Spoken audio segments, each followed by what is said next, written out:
स्त्री को समझने की जल्दी मत करो, क्योंकि जल्दी में किया गया हर निष्कर्ष गलत होता है। स्त्री कोई मशीन नहीं है जिसमें एक बटन दबाओ और प्रतिक्रिया मिल जाए। वह एक नदी की तरह है। उसकी अपनी गति है, अपना संगीत है, अपना रहस्य है। और जो व्यक्ति उस रहस्य को समझे बिना केवल परिणाम चाहता है, उसके हाथ अक्सर निराशा ही लगती है। लेकिन यहाँ एक और प्रश्न उठता है, यदि स्त्री की इच्छा इतनी रहस्यमय है, तो क्या स्वयं स्त्री हमेशा उसे समझ पाती है?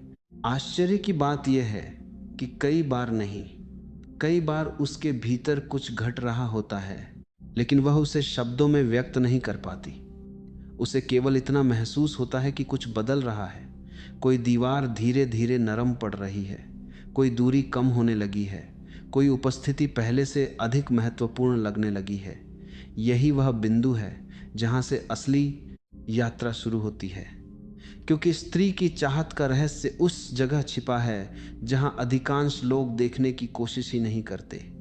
लोग शरीर को देखते हैं लेकिन मन को नहीं। लोग व्यवहार को देखते हैं लेकिन भावनाओं की सूक्ष्म तरंगों को नहीं। और जब तक यह समझ नहीं आती, तब तक स्त्री की इच्छा एक पहेली बनी रहती है। तो प्रश्न अभी भी वही है, यदि स्त्री की चाहत शरीर से शुरू नहीं होती, तो फिर वह कहाँ जन्म लेती है? वह कौन सा पहला द्वार है जो खुलते ही उसके भीतर की दुनिया बदलने लगती है? यही वह रहस्य है जिसकी ओर अब हमें बढ़ना होगा। तो फिर वह पहला द्वार कौन सा है? वह स्थान कहाँ है जहाँ स्त्री की चाहत का बीज चुपचाप अंकुरित होना शुरू करता है? अधिकांश पुरुष इस प्रश्न का उत्तर गलत जगह खोजते हैं। वे चेहरे में खोजते हैं, स्पर्श में खोजते हैं, शब्दों में खोजते हैं। लेकिन स्त्री के भीतर जो सबसे पहली हलचल पैदा होती है, उसका संबंध इन सब से पहले एक और चीज से होता है, सुरक्षा की अनुभूति से। ध्यान रहे, यहाँ सुरक्षा का अर्थ केवल बाहरी संरक्षण नहीं है, यह उससे कहीं अधिक सूक्ष्म है। स्त्री तब बदलना शुरू करती है जब उसे महसूस होता है कि उसके भीतर जो कुछ है उसे बिना निर्णय के स्वीकार किया जा रहा है। क्योंकि हर स्त्री अपने भीतर एक ऐसी दुनिया लेकर चलती है जिसे वह हर किसी के सामने नहीं खोलती। उसके विचार, उसकी संवेदनाएं, उसकी कमजोरियां, उसके डर, ये सब उसके अस्तित्व के गुप्त कक्ष हैं। वह हर व्यक्ति को उन कक्षों तक पहुंचने की अनुमति नहीं देती। यही कारण है कि कई बार कोई पुरुष अत्यंत आकर्षक होने के बावजूद उसके भीतर गहराई तक नहीं पहुंच पाता। बाहरी आकर्षण आंखों को प्रभावित कर सकता है, लेकिन मन को नहीं खोल सकता। मन तब खुलता है जब स्त्री को यह अनुभव होने लगे कि सामने वाला व्यक्ति उसे बदलना नहीं चाहता, उसे समझना चाहता है। यह अंतर बहुत छोटा दिखाई देता है, लेकिन वास्तव में यही पूरी दिशा बदल देता है। कभी ध्यान दिया है, कुछ लोगों के साथ बातचीत करते हुए समय का पता ही नहीं चलता, जबकि कुछ लोगों के साथ कुछ मिनट भी भारी लगते हैं। ऐसा केवल शब्दों की वजह से नहीं होता, ऐसा इसलिए होता है क्योंकि एक व्यक्ति तुम्हें सुन रहा होता है और दूसरा केवल तुम्हारा इंतजार कर रहा होता है कि तुम कब चुप हो ताकि वह अपनी बात कह सके। स्त्री इस अंतर को बहुत गहराई से महसूस करती है। यहीं एक अदृश्य प्रक्रिया शुरू होती है। वह व्यक्ति जो उसे सुनता है, समझने का प्रयास करता है, उसकी भावनाओं को महत्व देता है, धीरे धीरे उसके भीतर एक विशेष स्थान बनाने लगता है। यह स्थान प्रेम भी नहीं है, आकर्षण भी नहीं है। यह उससे पहले की अवस्था है, जैसे किसी घर का दरवाजा खुलने से पहले भीतर से कुंडी हटाई जाती है।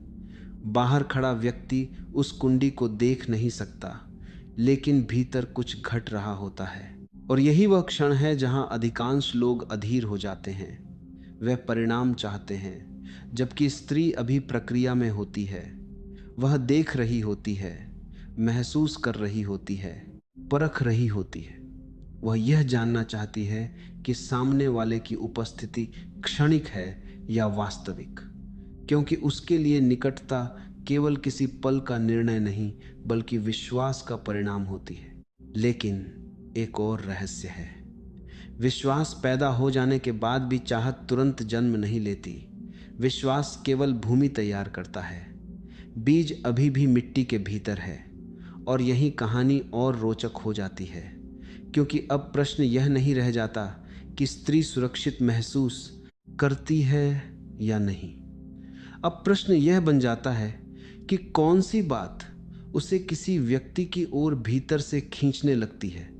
क्या केवल विश्वास पर्याप्त है, या उसके बाद भी कुछ ऐसा है जो स्त्री के हृदय को गहराई से स्पर्श करता है। यहीं से अगला रहस्य शुरू होता है। यहीं से कहानी एक नया मोड़ लेती है, क्योंकि विश्वास बनने के बाद भी सब कुछ समाप्त नहीं होता, बल्कि वास्तविक यात्रा तो वहीं से शुरू होती है। किसी व्यक्ति पर भरोसा किया जा सकता है, उसका सम्मान किया जा सकता है, उसके साथ सहज महसूस किया जा सकता है, लेकिन फिर भी उसके प्रति वह गहरा खिंचाव पैदा न हो जो दो लोगों को भीतर से एक दूसरे के निकट ले आता है। तो फिर वह कौन सी बात है जो इस अंतर को भरती है? ओशो बार बार एक बात कहते थे, मनुष्य केवल शब्दों से नहीं जीता, वह ऊर्जा से भी जीता है। और स्त्री इस ऊर्जा को अक्सर पुरुषों से कहीं अधिक सूक्ष्मता से महसूस करती है। इसलिए कई बार ऐसा होता है कि कोई पुरुष बहुत सुंदर बातें करता है, लेकिन उसके शब्द हृदय तक नहीं पहुंचते। वहीं कोई दूसरा व्यक्ति कम बोलता है, फिर भी उसकी उपस्थिति गहरा प्रभाव छोड़ जाती है। यह प्रभाव कहाँ से आता है? यह प्रभाव उस स्थिति से आता है जब व्यक्ति स्वयं के साथ सहज होता है। जो पुरुष लगातार स्वयं को साबित करने में लगा रहता है, उसके भीतर एक बेचैनी होती है। वह प्रभावित करना चाहता है, स्वीकार किया जाना चाहता है, सराहा जाना चाहता है, और यह चाह उसकी ऊर्जा में दिखाई देने लगती है। दूसरी ओर, जो व्यक्ति अपने अस्तित्व में स्थिर है, उसे किसी प्रमाण की आवश्यकता नहीं होती। वह दिखाने की कोशिश नहीं करता, वह बस होता है। और यही होना स्त्री को आकर्षित करने लगता है। स्त्री के लिए यह आकर्षण केवल चेहरे या व्यक्तित्व का प्रश्न नहीं है। वह यह महसूस करने लगती है कि सामने वाला व्यक्ति उसके जीवन में एक शांत स्थान की तरह है या एक नए तनाव की तरह, क्योंकि हर मनुष्य अनजाने में यह खोजता है कि उसकी आत्मा कहाँ विश्राम कर सकती है। यदि किसी की उपस्थिति में मन और अधिक उलझने लगे तो निकटता कठिन हो जाती है, लेकिन यदि किसी की उपस्थिति में भीतर शांति उतरने लगे तो एक अलग प्रकार का जुड़ाव जन्म लेने लगता है। यही कारण है कि कुछ मुलाकातें समाप्त होने के बाद भी स्मृति में बनी रहती हैं। कोई विशेष घटना नहीं हुई होती, कोई असाधारण संवाद नहीं हुआ होता, फिर भी मन बार बार उसी व्यक्ति की ओर लौटता है। क्यों? क्योंकि वहां शब्दों से परे कुछ अनुभव हुआ था, जैसे किसी ने भीतर के शोर को थोड़ी देर के लिए शांत कर दिया हो। धीरे धीरे स्त्री इस अनुभव को पहचानने लगती है। उसे महसूस होता है कि वह उस व्यक्ति के साथ स्वयं को छिपाने की आवश्यकता कम महसूस कर रही है। वह अपने विचारों को रोक नहीं रही, अपनी भावनाओं को दबा नहीं रही। उसके भीतर जो स्वाभाविकता है वह बाहर आने लगती है, और जब किसी संबंध में स्वाभाविकता जन्म लेने लगती है तब निकटता का एक नया अध्याय खुलता है। लेकिन यहाँ एक और गहरी बात छिपी हुई है। किसी पुरुष की उपस्थिति स्त्री को आकर्षित कर सकती है, उसे सहज बना सकती है, उसके भीतर अपनापन जगा सकती है। फिर भी एक अंतिम दीवार बनी रह सकती है, क्योंकि कभी कभी यह दीवार बाहर के कारणों से नहीं, स्वयं स्त्री के भीतर मौजूद होती है। और अब प्रश्न बदल जाता है। यदि सामने वाला व्यक्ति सही हो, वातावरण अनुकूल हो और मन में अपनापन भी हो, तब भी कौन सी चीज है जो स्त्री को पूरी तरह खुलने से रोक सकती है? उस अदृश्य दीवार का निर्माण आखिर होता कहाँ है? यही वह रहस्य है जिसे समझे बिना अगला कदम संभव नहीं। वह अदृश्य दीवार कहाँ से आती है? यदि सामने वाला व्यक्ति भरोसेमंद है, उसकी उपस्थिति सुकून देती है और संबंध में अपनापन भी है, तो फिर ऐसा क्या है जो स्त्री को पूरी तरह खुलने से रोक देता है? इस प्रश्न का उत्तर बाहर नहीं, भीतर छिपा है। क्योंकि कई बार सबसे मजबूत बंदिशें वे नहीं होती जो समाज लगाता है, बल्कि वे होती हैं जिन्हें मनुष्य स्वयं अपने भीतर ढोता रहता है। एक स्त्री बचपन से ही अनेक धारणाओं के बीच बड़ी होती है। उसे बताया जाता है कि कैसी होना चाहिए, कैसे व्यवहार करना चाहिए, क्या महसूस करना उचित है और क्या नहीं। धीरे धीरे ये बातें केवल शब्द नहीं रहती, वे उसके मन की परतों में उतर जाती हैं। फिर चाहे वह बड़ी हो जाए, स्वतंत्र हो जाए, अपने निर्णय स्वयं लेने लगे, फिर भी वह पुरानी आवाज़ें कहीं ना कहीं जीवित रहती हैं। यही कारण है कि कई बार स्त्री किसी व्यक्ति के निकट आना चाहती है, लेकिन उसी क्षण भीतर एक दूसरा हिस्सा उसे रोकने लगता है। एक ओर आकर्षण है, दूसरी ओर संकोच, एक ओर खुलने की इच्छा है, दूसरी ओर अनजाना डर। यह संघर्ष बाहर से दिखाई नहीं देता, लेकिन भीतर लगातार चलता रहता है। और जब तक यह संघर्ष समाप्त नहीं होता, तब तक कोई भी निकटता अधूरी रह जाती है। ओशो कहते थे कि मनुष्य का सबसे बड़ा कारागार बाहर नहीं, भीतर होता है। स्त्री के मामले में भी यही सत्य है। यदि उसने अपनी भावनाओं को पूरी तरह स्वीकार नहीं किया, यदि वह अपनी संवेदनशीलता को कमजोरी समझती रही, यदि उसने अपनी इच्छाओं को दबाना सीख लिया, तो वह स्वयं से दूर होती चली जाती है। और जो व्यक्ति स्वयं से दूर हो जाए, वह किसी दूसरे के साथ पूर्ण रूप से कैसे जुड़ सकता है। यही आत्म स्वीकृति का महत्व सामने आता है। एक क्षण ऐसा आता है जब स्त्री अपने भीतर झांकना शुरू करती है। वह यह देखती है कि जो कुछ वह महसूस कर रही है वह गलत नहीं है। उसकी भावनाएं शत्रु नहीं है, उसकी चाहत कोई अपराध नहीं है। उसका कोमल होना, उसका प्रेम करना, उसका किसी के निकट आना चाहना, ये सब उसके अस्तित्व के स्वाभाविक हिस्से हैं। जब यह समझ गहराने लगती है, तब एक बड़ा परिवर्तन होता है। अब वह स्वयं को नियंत्रित करने में ऊर्जा खर्च नहीं करती। अब वह लगातार अपने मन से लड़ती नहीं रहती। भीतर जो विभाजन था वह धीरे धीरे कम होने लगता है। और जैसे जैसे यह आंतरिक संघर्ष समाप्त होता है, वैसे वैसे उसकी सहजता लौटने लगती है। यह सहजता बहुत मूल्यवान है, क्योंकि यही वह अवस्था है जहां स्त्री किसी संबंध को भय की दृष्टि से नहीं, अनुभव की दृष्टि से देखने लगती है। अब वह हर भावना का विश्लेषण नहीं करती। अब वह हर कदम पर स्वयं को रोकती नहीं। उसके भीतर एक स्वीकृति जन्म लेने लगती है, अपने प्रति भी और जीवन के प्रति भी। लेकिन इस परिवर्तन का सबसे रोचक पहलू अभी बाकी है, क्योंकि जब स्त्री स्वयं को स्वीकार करने लगती है, तब उसके व्यवहार में कुछ सूक्ष्म बदलाव दिखाई देने लगते हैं। वह उन्हें जानबूझकर पैदा नहीं करती, वे अपने आप प्रकट होते हैं। और यही वे संकेत हैं जिन्हें अधिकांश लोग देख नहीं पाते, जबकि वे भीतर घट रहे परिवर्तन की सबसे स्पष्ट झलक होते हैं। अब प्रश्न यह है कि ये संकेत क्या हैं, और स्त्री के भीतर जन्म ले रही नई निकटता स्वयं को किस प्रकार प्रकट करना शुरू करती है। यही अगली कड़ी का रहस्य है। यही वह बिंदु है जहां भीतर घट रहा परिवर्तन बाहर की दुनिया में दिखाई देना शुरू करता है। यह परिवर्तन अचानक नहीं आता, न ही किसी घोषणा के साथ आता है। स्त्री प्रायः अपनी भावनाओं को शब्दों में व्यक्त करने से पहले उन्हें अपने व्यवहार में जीने लगती है। इसीलिए जो व्यक्ति केवल शब्दों को सुनता है, वह अक्सर बहुत कुछ चूक जाता है। लेकिन जो संवेदनशीलता से देखता है, वह उन सूक्ष्म संकेतों को पहचान सकता है जो भीतर के बदलते संसार की झलक देते हैं। सबसे पहले एक परिवर्तन उसकी रुचि में दिखाई देता है। पहले जो बातें सामान्य थीं, वे अब थोड़ा अधिक महत्व पाने लगती हैं। वह किसी व्यक्ति की बातों को केवल सुनती नहीं, उन्हें याद भी रखने लगती है। छोटी छोटी बातें जिन्हें सामान्यतः भुला दिया जाता, उसके मन में बनी रहती हैं।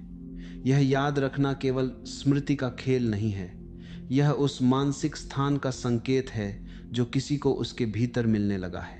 फिर एक और परिवर्तन आता है समय के अनुभव में। सामान्यतः मनुष्य वहीं समय देना चाहता है जहां उसका मन सहजता महसूस करता है। इसलिए जब किसी की उपस्थिति महत्वपूर्ण होने लगती है तब उसके साथ बिताए गए क्षण बोझ नहीं लगते। बातचीत का अंत जल्दी नहीं चाहिए होता।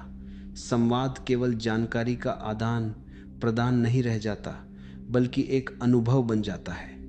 धीरे धीरे वह अपने जीवन के उन हिस्सों को साझा करने लगती है जिन्हें वह हर किसी के सामने नहीं रखती।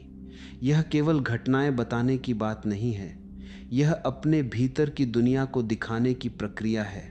उसके सपने, उसकी उलझने, उसकी आशाएं, उसकी चिंताएं, ये सब अब बातचीत का हिस्सा बनने लगते हैं। और यह बहुत महत्वपूर्ण संकेत है, क्योंकि मनुष्य वहीं खुलता है जहां उसे विश्वास होता है कि उसकी भावनाओं का सम्मान किया जाएगा। एक और सूक्ष्म परिवर्तन उसके व्यवहार की सहजता में दिखाई देता है। पहले जहां थोड़ी औपचारिकता थी, वहां अब स्वाभाविकता आने लगती है। उसे लगातार सजग रहने की आवश्यकता महसूस नहीं होती। वह अपने वास्तविक स्वरूप के साथ उपस्थित होने लगती है। और किसी भी गहरे संबंध की शुरुआत इसी बिंदु से होती है, जहां दिखावा कम होने लगता है और वास्तविकता सामने आने लगती है। कभी कभी यह भी देखा जाता है कि उसकी मुस्कान बदल जाती है।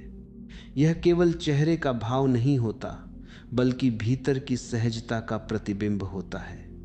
किसी विशेष व्यक्ति का नाम सुनते ही चेहरे पर एक अलग चमक आ जाना, उसकी उपस्थिति में मन का हल्का हो जाना, ये बातें बहुत सूक्ष्म हैं, लेकिन इन्हें नज़रअंदाज नहीं किया जा सकता। फिर भी यहाँ एक बात समझनी आवश्यक है। ये संकेत किसी नियम पुस्तक की तरह नहीं होते। हर स्त्री अलग है, हर व्यक्तित्व अलग है, इसीलिए इन्हें किसी निश्चित सूत्र की तरह नहीं देखा जा सकता। लेकिन इतना अवश्य है कि जब भीतर निकटता बढ़ती है तो उसका प्रभाव किसी न किसी रूप में बाहर प्रकट होने लगता है। और फिर एक दिन प्रश्न संकेतों का नहीं रह जाता, क्योंकि संकेत केवल दिशा बताते हैं, मंजिल नहीं। वास्तविक रहस्य तो उस क्षण में छिपा है जब दो लोगों के बीच की दूरी केवल भावनात्मक नहीं, अस्तित्वगत स्तर पर मिटने लगती है। जब संबंध केवल पसंद, आकर्षण या अपनापन नहीं रह जाता, बल्कि कुछ और गहरा बन जाता है। तो आखिर वह अंतिम परिवर्तन क्या है? वह कौन सी अवस्था है जहां स्त्री केवल निकटता नहीं, बल्कि पूर्ण मिलन की आकांक्षा महसूस करने लगती है? यही वह रहस्य है जहां इस पूरी यात्रा का सबसे गहरा अर्थ प्रकट होता है। तो फिर वह अंतिम परिवर्तन क्या है? वह कौन सा क्षण है जहां सारी जिज्ञासाएं, सारे संकेत और सारी आंतरिक प्रक्रियाएं एक बिंदु पर आकर मिल जाती हैं? इसे समझने के लिए एक गहरे अंतर को समझना होगा। संसार में अधिकांश लोग संभोग को केवल शरीरों का मिलन मानते हैं, जबकि स्त्री के अनुभव में यह अक्सर उससे कहीं अधिक व्यापक हो सकता है। जब तक संबंध केवल आकर्षण पर आधारित होता है, तब तक उसमें एक दूरी बनी रहती है, चाहे वह दूरी कितनी ही सूक्ष्म क्यों न हो। लेकिन एक समय ऐसा आता है जब स्त्री सामने वाले व्यक्ति को केवल एक व्यक्ति की तरह नहीं, बल्कि अपने अनुभव का हिस्सा महसूस करने लगती है। अब संबंध बाहर से नहीं चल रहा होता, वह भीतर जगह बना चुका होता है। यही वह मोड़ है जहां निकटता का अर्थ बदलने लगता है। ओशो कहते थे कि प्रेम का चरम अधिकार नहीं, विलय है, जहां दो लोग एक दूसरे को पकड़ना बंद कर देते हैं और एक दूसरे को अनुभव करना शुरू कर देते हैं। स्त्री जब इस अवस्था के निकट पहुंचती है, तब उसकी चाहत का स्वरूप भी बदल जाता है। अब यह केवल किसी क्षणिक आवेग का प्रश्न नहीं रहता, अब उसके भीतर एक गहरी स्वीकृति जन्म ले चुकी होती है।